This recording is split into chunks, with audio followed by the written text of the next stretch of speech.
Alright, here we go again. Nandito na naman po tayo sa ating art challenge sa ating Inktober 2023. Ang tema natin ngayong araw ay dangerous or delikado. Ayun. So, napili nating style o concept ng ating artwork ay nasa isang roller coaster na parang nahulog.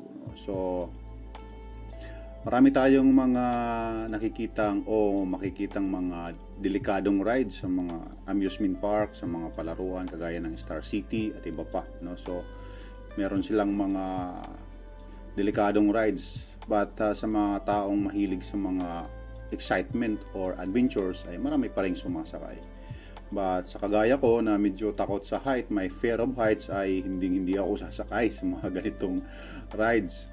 Dahil iniisip ko baka mahulog ako. Alright, so anyway, yung mga malalaking mga amusement park na may mga rides ay medyo safety naman yung mga sasakyan nila, no? So yung mga rides nila ay mga safety naman sapagkat inuusisa naman yun ng mga ibang mga department para maiwasan ang hindi inaasahang disgrasya. But marami pa rin tayong makikitang mga rides sa mga maliliit na mga bayan sa probinsya, do. So most of them are hindi na check yung kanilang mga rides o yung mga makina or mga motor o yung mga gamit.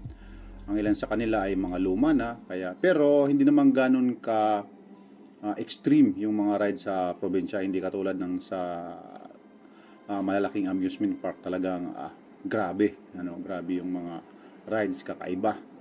Diba, may mga paikot minsan yung biglang itataas at ibababa. Hindi ko pa alam yung mga pangalan ng mga rides na yon, anyway, but nakikita natin sa mga online, sa social media, sa mga pictures, sa mga images, yung mga ganong klaseng rides. Alright, so napili natin ay isang roller coaster.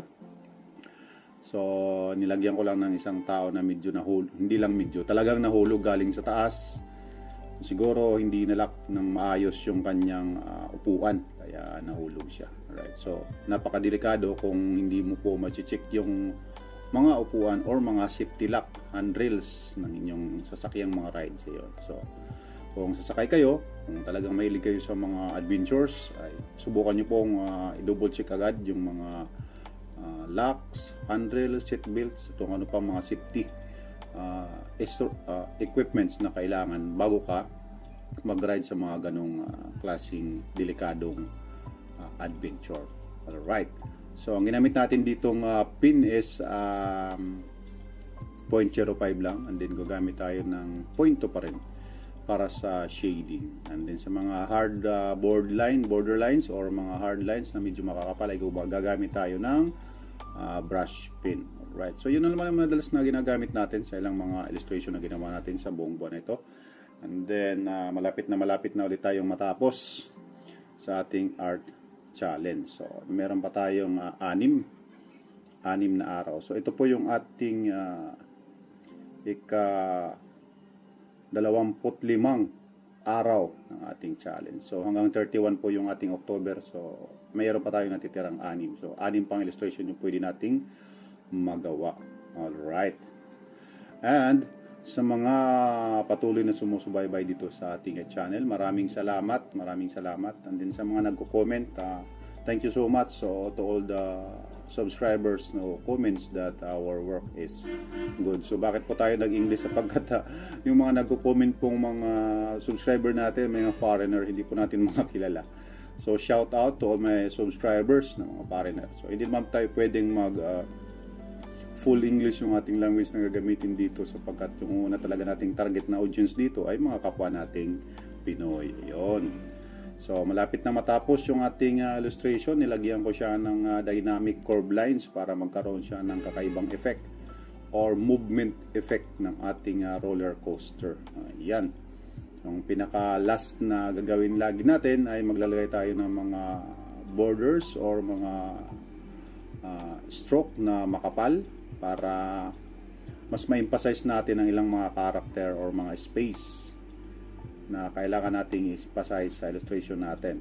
Alright. So maraming salamat ulit sa patuloy na pagsubaybay. And then sa mga kapwa ko artist, malapit na tayong matapos, guys. Patuloy lang, huwag na nang susuko. Meron pa tayong 6 na araw. Alright, so I have decided na gawing mga video natin ay maging mas maliit or mas madaling matapos, mga 5 to 7 minutes para mas viewable. Mas madali, hindi masayang yung oras nyo para sa madali ang panonood. Kung wala kang masyadong ginagawa, pwede kayong manood sa mga videos natin. Alright, para malibang. Then sa mga kapwa din nating artist, gustong makita yung mga style ng ating pag-drawing. Alright. Yan, nilagyan natin ng mga movement yung ating nahuhulog na tao. And then for the last, final touch natin, ilalagay natin yung ating tema na dangerous. And then yung ating pitsa, kung anong araw natin to iginuhit. Alright, so ginawa natin ito no October 25, 2023. At siyempre, ang ating lagda, matinee. Maraming salamat ulit sa mga nanood at sa mga hindi pa nakapag-subscribe. Ay mag-subscribe na po kayo, pakihit po ng bell icon upang ma-notify po kayo sa susunod pa nating mga video. See you on the next challenge.